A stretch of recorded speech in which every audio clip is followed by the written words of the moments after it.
In this video, I want to share with you the 5 biggest mistakes that I have personally made in my crypto investing journey.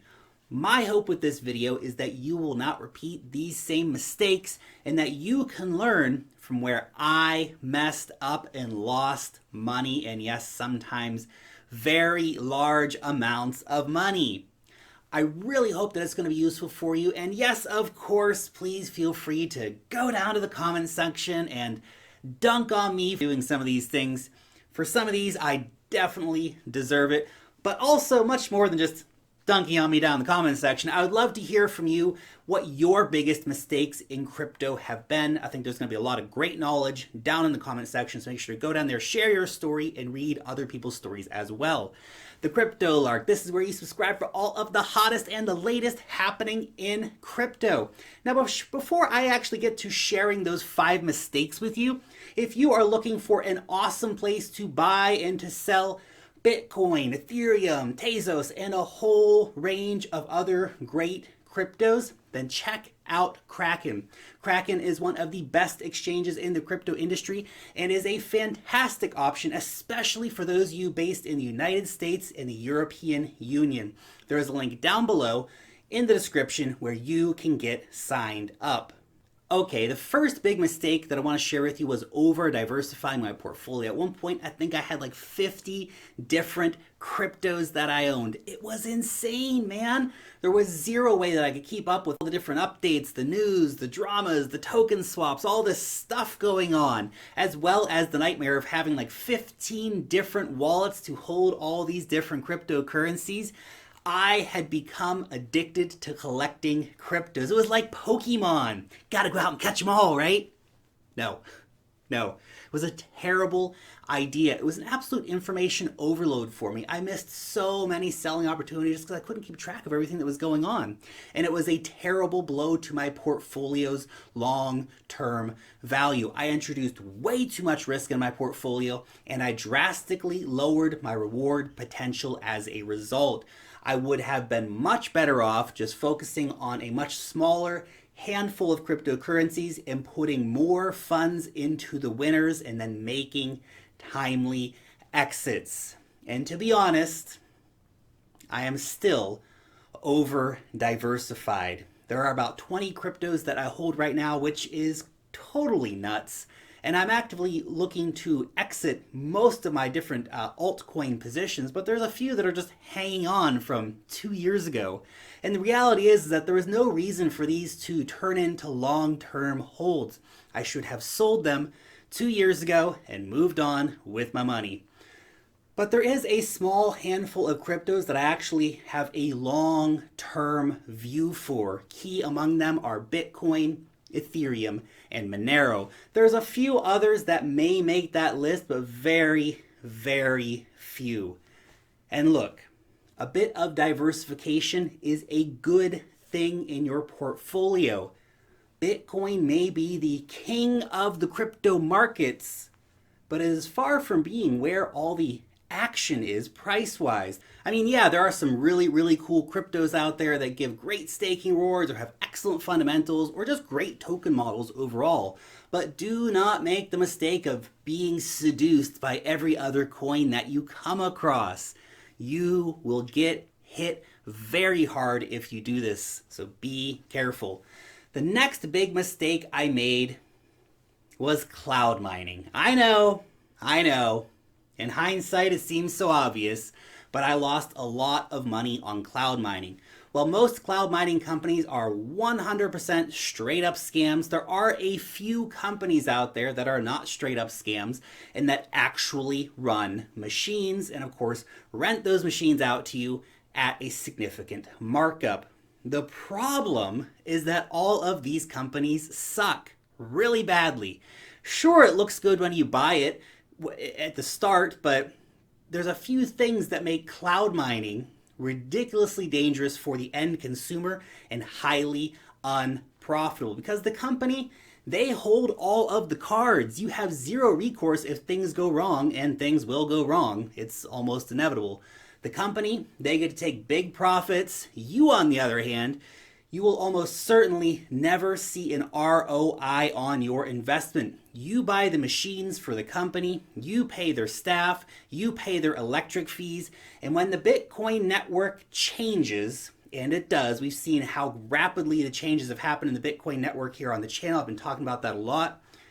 Then you are going to be left out in the cold, either with a canceled plan or a plan that makes no money at all. And the company, they're laughing the whole way to the bank. They got a pile of cash upfront from you. Now they own the machines as well, which they can continue running profitably, not worrying about you and your canceled plan or any of that other stuff. They keep making money. Do not cloud mine. Don't. You will lose money.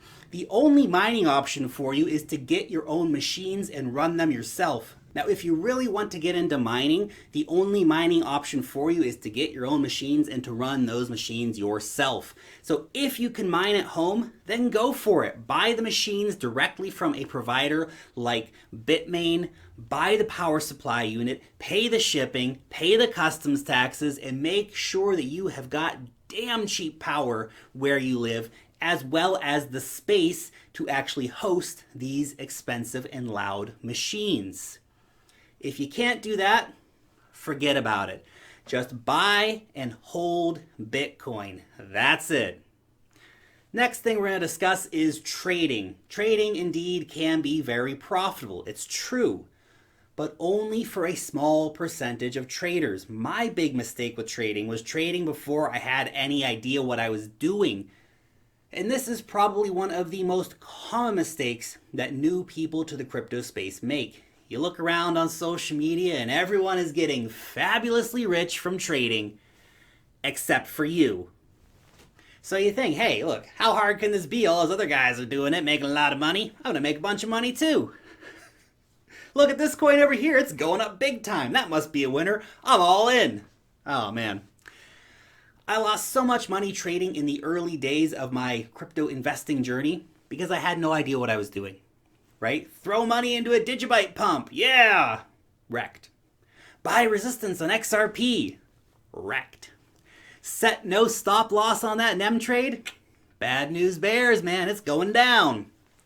It took a long time to really learn the ropes of technical analysis, and I'm still learning something new all of the time. It is a crazy, big topic, and there's so much to learn. But realize that to make money in crypto, you do not have to trade. You really, really don't. But if you are going to trade, and I know that a lot of you will actually get out there and do some trading, then you need to get super serious about educating yourself about trading before you actually start putting your money on the line. Take the time to learn how to do it. You may even want to invest in a trading course. Money well spent if you're seriously thinking about trading. You will also need strong risk management strategies and a very cool head to ride out the crazy markets, and also use tools like 3 commas to help you to manage your trades. Pro tip, if you're starting off trading, start with a paper trading account to test your strategies. That way your real money is not on the line. Take your time. There will always be more trades in the market. Okay, next up is not selling. This is a super common mistake that crypto investors make. We watch our cryptos pump like crazy and then you don't take profits. Here's an example from my life. I bought Icon for around $1 back in 2017. Then I watched Icon pump by over 10x. I think up to like $11 or $12, and I didn't sell.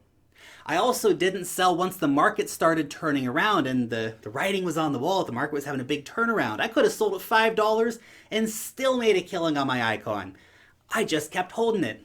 Irrational greed took over. I took my plans and I just threw them out the window. And I just watched it drop and drop and drop. Now Icon is around 30 cents and I'm still holding my bag as something of a punishment to myself. If 2020 Lark can just go back and slap 2017 Lark for his foolishness, that'd be great. That'd be great. Always have a selling strategy. Make damn sure that you actually pull the trigger on your strategy as well. And I know it can be hard once that greed grips you, but not selling is even more painful than missing out on any farther gains that may or may not happen. It is very brutal to watch your crazy paper gains that you made by your smart investment turn into crushing losses. If you need some ideas for when to sell, I recently made a video covering this exact topic, so you may find it useful. Remember, nobody ever lost money by taking a profit. You're not betraying a community by selling your coin or any of that kind of stuff. You are here to make money. Do not get wedded to a coin. It will not end well for you and your money. And the final mistake that I want to share with you is FOMO, the fear of missing out. Man, I really let my emotions take control of my investing in the early days. There were literally sleepless nights where I'd just be up thinking about, oh, I hate this coin, gotta find a way to... It was crazy. I had such a strong fear that I'd miss out on the next big move, and that if I waited a few days, I'd be in big trouble and miss out on massive gains. This, of course, led me to making a lot of moves based on fear and based on greed instead of on rationality. You are your number one worst enemy in investing. Be aware of that fact and take control of your mind. These days, I've seen it all. Nothing really surprises me, and generally I have quite a steady control of my emotional state when looking at investments. Some of you wonder, like, well, Lark, how can he be so calm when the price is going down like this? Like, it's all good. Seen this plenty of times. I no longer have this fear of missing out on a coin. Look, if I want to take a position, I take my time. I wait for a good entry. And if I miss my entry for a particular coin, whatever. There is always another opportunity just around the corner. Do not be your own worst enemy in investing. Patience and strong, steady hands are what create long-term winning in crypto. Remember that. So those are just some of my mistakes that I have personally made in my crypto investing journey. Have you made some of these same mistakes? What is your biggest mistake that you've made in crypto? Again, I'd love to hear all of your thoughts down below. Make sure you check out the comment section. I'm sure there's going to be a lot of great knowledge shared down there, especially if you're new.